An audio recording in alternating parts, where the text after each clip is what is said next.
आरक्षण के बारे में मैं कहना चाहता हूं, गुमराह कर रहे हैं हमारे विरोधी। मेरे बहनों भाइयों, मैं कहकर जा रहा हूं, किसी माई के लाल ने दूध नहीं पिया है कि आरक्षण को समाप्त कर दे। आरक्षण किसी भी सूरत में समाप्त नहीं होने पाएगा। भारतीय जनता पार्टी कभी रिजर्वेशन को हटाने वाली नहीं है।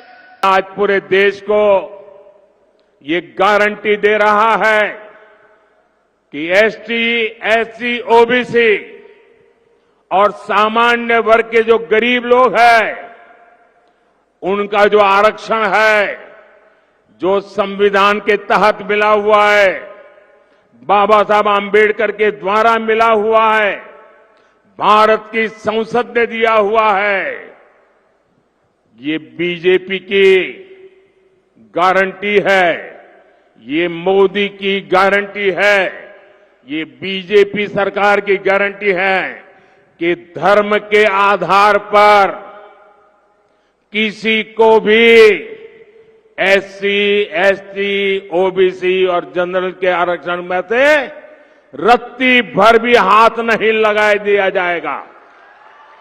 आज मेरा गला बैठा हुआ है पर मेरी रूह चिल्ला रही है। सोशल मीडिया के कमेंट सेक्शन में जो लोग आरक्षण को गाली दे रहे हैं, मैं उनसे पूछना चाहता हूं, जब 8 लाख रुपए कमाने वाले स्वर्णों को 10% का सुदामा कोटा दिया गया, तब तुम्हारा खून क्यों नहीं खौला?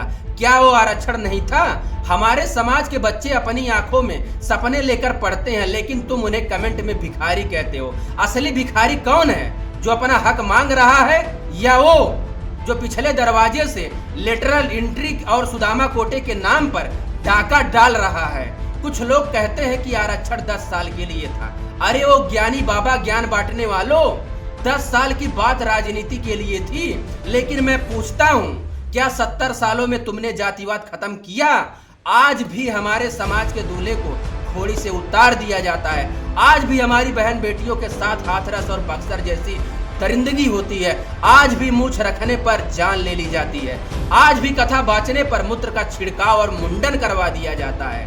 जब तक तुम्हारा ये जातिवाद शोषण जिंदा है, तब तक आरक्षण का सूरज ढलने वाला नहीं है। कान खोल करके सुन लो, आरक्षण कोई गरीबी हटाओ योजना नहीं है। ये हमारे समाज के जीने के अधिकार की सुरक्षा है। अगर आरक्षण खत्म करना है तो आओ बराबरी की बात करते हैं। सुग्रीवास तुम्हें चुनौती देता है, तुम तैयार हो इन 10 कामों के लिए? सबसे पहले दोस्तों, EWS की लूट बंद हो। 8 लाख कमाने वालों का आरक्षण तुरंत खत्म कर दिया जाए। धार्मिक हिस्सेदारी दोस्तों, मंदिरों को ट्रस्ट और पुजारी पदों पर ओबीसी, एससी, एसटी को 27% और 15% हिस्सा दो। वहां अकेले कब्जा क्यों करके रखे हो? जब इंसान धर्म से नहीं कर्म से बड़ा होता है तो क्यों ऐसा करके रखे हो? न्यायपालिका की सफाई करो, कोलेजियम सिस्टम बंद हो। जज का बेटा जज नहीं बनेगा, अब किसान का बेटा जज बनेगा। लेटरल एंट्री पर ताला, बिना परीक्षा के अपने चहेतों को अफसर बनाना बंद करो, जिनमें कोई योग्यता ही नहीं है। भाई, जाति जनगणना कराओ। क्या तुम गिनती से डरते हो? जिसकी जितनी संख्या भारी, उसकी उतनी हिस्सेदारी लागू करो। सीटों की चोरी बंद करो। हमारे समाज की आरक्षित सीटें खाली छोड़ दी जाती हैं, उसे भरो।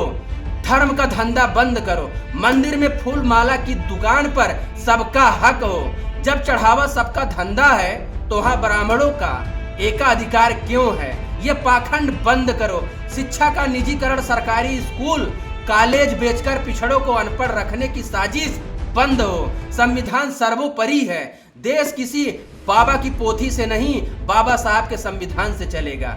समान भागीदारी करो। व्यापार, जमीन और सत्ता, हर जगह हमें हमारी आबादी के हिसाब से हिस्सा चाहिए। हम भीख नहीं, अपना हक मांग रहे हैं। जागो मेरे बहुजन साथियों, ये लोग हमें इसी तरह छल करके रोकते हैं। ये चाहते हैं कि हम फिर से वही गुलामी का जीवन जिएं। लेकिन याद रखना, ये 2026 है। ये बाबा साहब के शेरों का दौर है। जो कुत्ते कमेंट में भौंक रहे हैं, उन्हें भौंकने दो। तुम अपनी एकता दिखाओ।